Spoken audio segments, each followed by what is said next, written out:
ICE has blocked members of Congress from visiting its detention facilities, even after reports of horrific conditions, detainee abuse, and a detainee being murdered in a DHS facility. I was one of those individuals who parted to a lawsuit to try to get ICE to just follow the law that says members of Congress can visit ICE facilities and present themselves at any time. So I understand that it's still being litigated, but I've been given authority to go, and I plan to do it this week just to test ICE's adherence to the law. Mr. Lyons is here today, nearly a month after we invited him. I guess DHS needed time to get his story straight before he came to testify under oath. Fearing more violence from federal law enforcement, Democrats have also called on DHS to rein in immigration agents and their brutal attacks on Americans immediately following Ms. Good's murder. But DHS ignored our pleas. Instead, Greg Veno, who styled himself in Nazi attire and takes joy in deploying tear gas at Americans, continued to roam around Minneapolis with his masked gang, terrorizing people and violating their constitutional rights.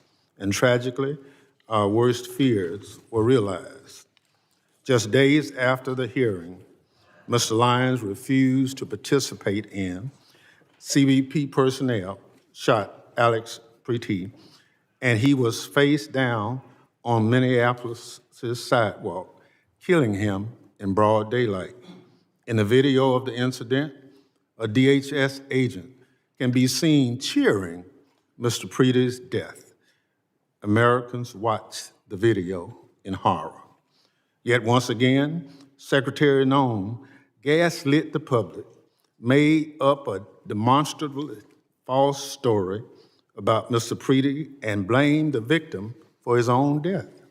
Mr. Pretti was a law-abiding U.S. citizen and a VA nurse who dedicated his career to caring for our veterans.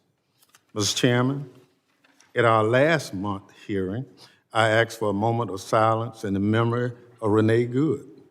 Today, with great sadness about another American killed at the hands of DHS, I asked that the committee observe a moment of silence in honor of Alex Pretti.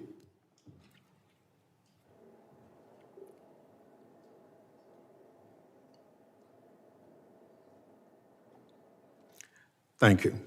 The slaying of Ms. Good and Mr. Pretti by DHS are the most tragic examples of what is wrong with Trump's DHS, but far from the only ones.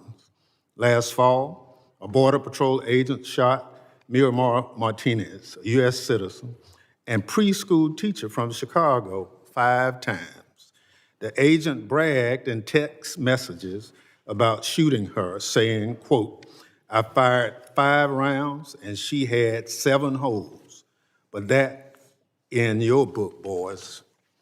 Again, the Trump administration tried to blame Ms. Martinez, the victim, but prosecutors dropped charges against her when it became apparent that the evidence contradicted the Border Patrol's phony account. Unlike Ms. Good's and Mr. Pretti's, we can no longer tell their stories. Ms. Martinez has shared her story about what Trump's DHS did to her.